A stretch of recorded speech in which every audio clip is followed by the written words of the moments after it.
Hi all, welcome. Last lecture में हमने देखा था डायरेक्ट प्रोपोर्शन। ओके, उसमें क्या था? m is 15, n is 20। अगर m की वैल्यू बढ़ गई 15 से 27 तो n की वैल्यू भी बढ़ गई। ओके, तो they are moving in same direction. अगर m ऊपर जा रहा है, m इज इंक्रीजिंग, तो n is also increasing. m ची किंमत वाढली, n ची पण किंमत वाढली। लेकिन समटाइम व्हाट हैपन्स, समझो वेरिएबल a है and variable is b। A है अपना speed, okay, and B is time. तो जितना स्पीड बढ़ेगा उतना टाइम कम लगेगा। तो ए अगर बढ़ेगा, इफ ए राइजेस, स्पीड बढ़ेगा, तो बी जाएगा डाउन। तो they are not moving in same direction. इसको हम लोग बोलते हैं इनवर्स प्रपोर्शन। सिंपल है। अगर हम लोग 50 किलोमीटर पर आवर के स्पीड से जा रहे हैं तो हम लोग 6 घंटे में पहुंचेंगे। और अगर हमने स्पीड बढ़ा दिया, 60 किलोमीटर पर आवर कर दिया, तो 5 घंटे में पहुंचेंगे। तो स्पीड बढ़ गया लेकिन टाइम हो गया कम। That is inverse proportion. Direct proportion है तो हम लोग एक ही लाइन में लिखते थे, m in direct proportion with n। लेकिन यहां पे डायरेक्शन चेंज हो रही है, इसलिए लिखेंगे a इन इनवर्स प्रपोर्शन। तो 1/b लिखेंगे। एक ऊपर जा रहा है तो दूसरा नीचे जा रहा है। ओके, तो a is in inverse proportion with b। Direct proportion में हम लोग लिखते थे m is equal to K N. m left में है, राइट में K N. Okay, m direct proportion with n, m is equal to K N. Inverse proportion में लिखेंगे a आ जाएगा, a into B is equal to K. दोनों का multiplication is constant. बाकी ऑल स्टेप्स आर सेम। फर्क समझ लेते हैं। If things are in direct proportion, हम लोग लिखेंगे a in direct proportion with b।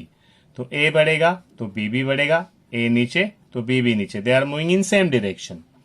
और इनवर्स प्रपोर्शन है तो a is inverse proportion with b, a ऊपर b नीचे। इन दिस केस हम लोग लिखते थे next step a is equal to K B, K is constant. और यहां पे हम लोग लिखेंगे, क्योंकि a अगर ऊपर जाएगा तो b नीचे ना, स्पीड बढ़ेगा तो टाइम कम लगेगा, स्पीड कम तो टाइम ज्यादा। तो in this case a into B is equal to k. Okay, k is constant.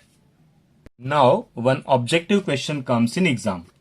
In inverse proportion the multiplication is constant, the product is constant. Okay, और in direct proportion अगर हम लोग k को right में रखते हैं तो b आ जाएगा लेफ्ट में, इंटू बी तो अपॉन बी। तो in direct proportion the division is constant. ये ओरल एग्जाम में या ऑब्जेक्टिव में आ सकता है question. In direct proportion the division is constant and in inverse proportion the multiplication is constant. Very easy. a and b are in inverse proportion, तो a and b inverse proportion में है। When a is equal to 6, काम की बात है, b is equal to 15। Find a when b is 5, find b when a is 10। Simple step, first वाली step, वही 3 step है। a and b are in inverse proportion, तो inverse proportion है तो हम लोग लिखेंगे 1/b। First step difference. Second में b आ गया लेफ्ट साइड में, therefore a into b is equal to k, k is constant. Easy. Next, ये हो गई फर्स्ट स्टेप। अगर आपको याद है बराबर तो ये लिखना मत, ये हम लोग के समझने के लिए है। सेकंड स्टेप हम लोग क्या करेंगे? सेकंड स्टेप में हम लोग वैल्यूज भरेंगे। कहां पे a b के values? When a is equal to 6, b is equal to 15। When a is equal to 6, b is equal to 15। Values put up करेंगे। a is equal to 6, b is equal to 15 is equal to k। 15 6 जा 90 is equal to k। तो k की value आ गई 90। k क्या है? Constant of variation. Same step लिखा था हमने। ये हो गई अपनी सेकंड स्टेप। फिर थर्ड स्टेप में क्या था? इक्वेशन। थर्ड स्टेप में दोनों को कंबाइन करेंगे। फर्स्ट स्टेप और सेकंड स्टेप दोनों को कंबाइन करके आ जाएगी थर्ड स्टेप, इक्वेशन। तो a into B is equal to के इज 90। तो के इक्वल टू 90 का मीनिंग है के की जगह पे 90, तो a into B is equal to 90। ये हो गया अपना इक्वेशन ऑफ वेरिएशन। आराम से सेम 3 स्टेप है।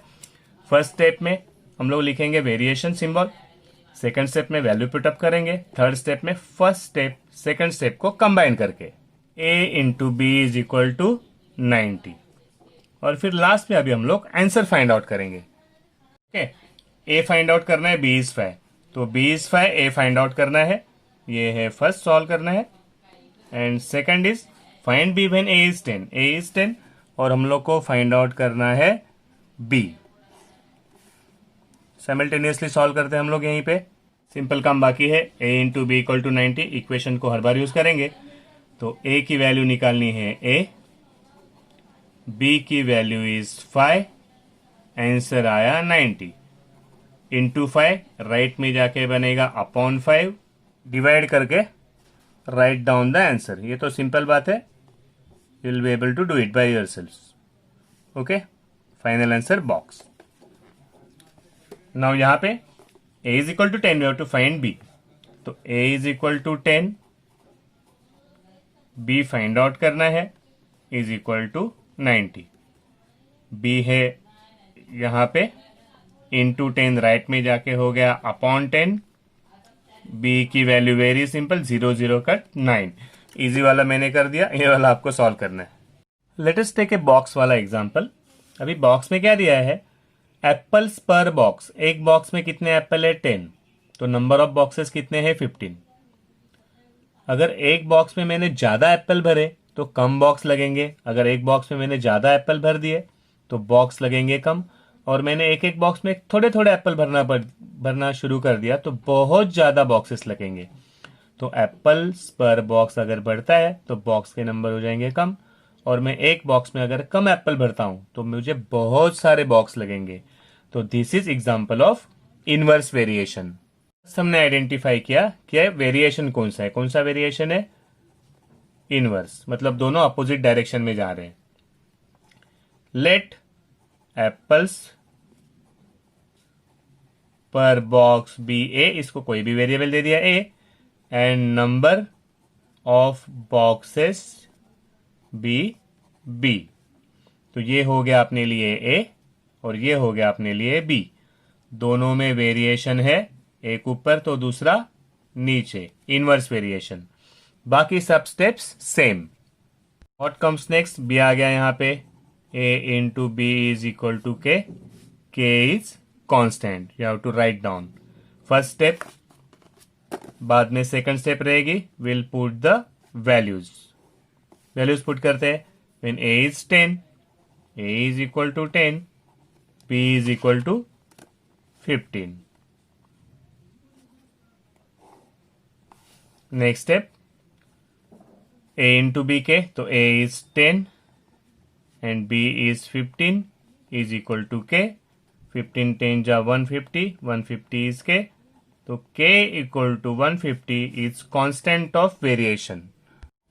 फिर फर्स्ट और सेकंड को कंपेयर करके third step, a into B is equal to K है 150, तो यहां पे लिखेंगे a into B is equal to 150। ये हो गया अपना इक्वेशन ऑफ वेरिएशन।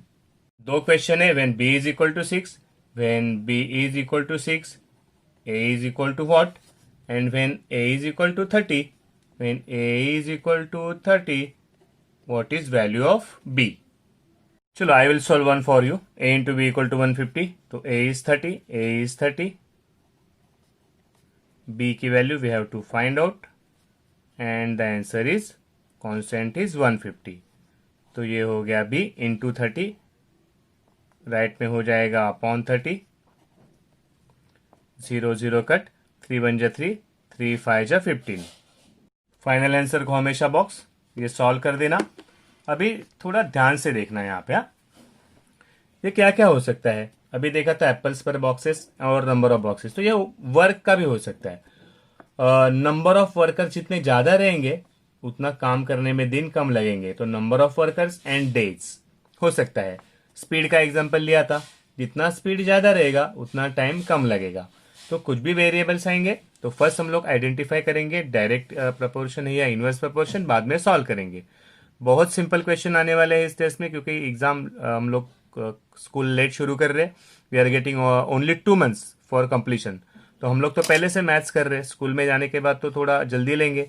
तो बहुत सिंपल क्वेश्चन आएंगे, बट बेसिक जो भी प्रॉपर्टीज है उसको ठीक से ध्यान में रखना एंड कीप प्रैक्टिसिंग।